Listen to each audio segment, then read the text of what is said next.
Hello बच्चों, let's read the question. The question says if field is non-uniform and a dipole is placed in it, then option A dipoles keep on rotating, option B dipole shows rotation and translation both as there is a net force on the dipole, option C dipole shows only translation, option D dipole does not show any rotation and translation. ठीक है बच्चों, सो इस question के अंदर हमें non uniform electric field दे रखा है। तो देखो यहाँ पे इलेक्ट्रिक फील्ड है, उसकी इंटेंसिटी E1 है, यहाँ पे क्या है E2 है, और E2 की जो वैल्यू है, क्योंकि यहाँ पे इलेक्ट्रिक फील्ड लाइंस मोर डेंस है, तो E2 की वैल्यू हम क्या लिख सकते हैं, E2 की वैल्यू E1 से हायर है।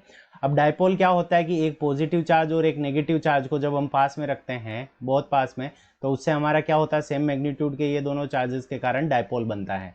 सो यहाँ पे नेगेटिव चार्ज हो गया और यहाँ पे पॉजिटिव चार्ज हो गया, और इन दोनों के बीच की जो डिस्टेंस है उसको हमने डी मान लिया, डी बहुत कम है। सो इस क्वेश्चन को करने के लिए हम क्या करेंगे, की कंसेप्ट अप्लाई करेंगे। सो की कंसेप्ट, अब की कंसेप्ट के अंदर हमें क्या निकालना है कि फोर्स और टॉर्क दोनों फाइंड आउट करना है। सो फोर्स की वैल्यू फाइंड आउट करने के लिए हम फॉर्मूला क्या लगाएंगे, F is equals to, so F vector अगर वेक्टर फॉर्म के अंदर लिखें तो F vector is equals to Q multiplied by E vector. ठीक है बच्चों, सो Q E के इक्वल होगा।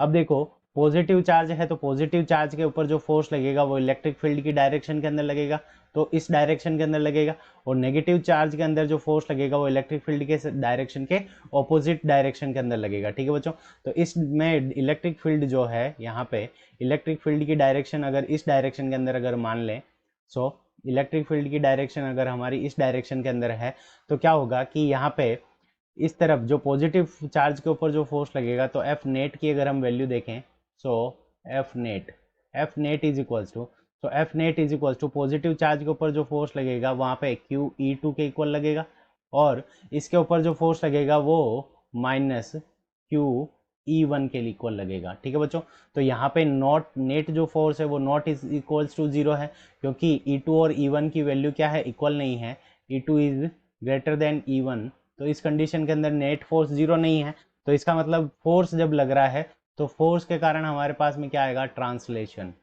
ठीक है बच्चों, सो जब फोर्स लगेगा तो फोर्स इसको क्या करेगा कि आगे की तरफ ले जाने की कोशिश करेगा, तो फोर्स के कारण हमारा इस डाइपोल के अंदर क्या आ जाएगा, ट्रांसलेशन आ गया। अब बात करते हैं टॉर्क की। सो सेकंड पार्ट के अंदर हमारा टॉर्क, और टॉर्क इसको क्या करेगा, रोटेट करवाएगा। तो टॉर्क इज इक्वल्स टू क्या होता है हमारा, एफ क्रॉस डी होता है। ठीक है बच्चों, सो मान लेते हैं कि नेट जो फोर्स लग रहा है वो इस डायरेक्शन के अंदर लग रहा है।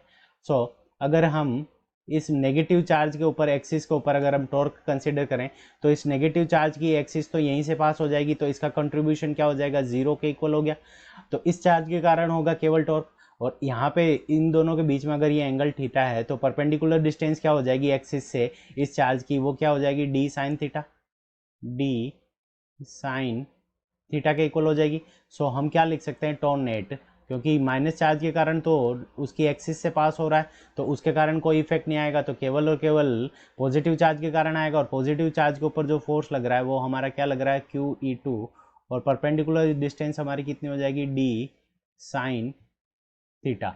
सो यहाँ से हमारे पास में क्या आ गया कि टॉर्क नेट की वैल्यू भी क्या है, जीरो के इक्वल नहीं है, और जब टॉर्क लगेगा तो ये इसको क्या करवाना चाहेगा, रोटेशन। ठीक है बच्चों, सो टॉर्क लगने के कारण इसका जो मोशन हो जाएगा वो हमारा क्या हो जाएगा, रोटेशन।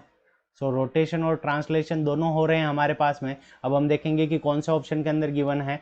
सो ऑप्शन बी के अंदर गिवन है, dipole shows rotation and translation both as there is a net force on dipole. So option B is the correct answer of this question. I hope you understood it well. Best of luck. Thank you.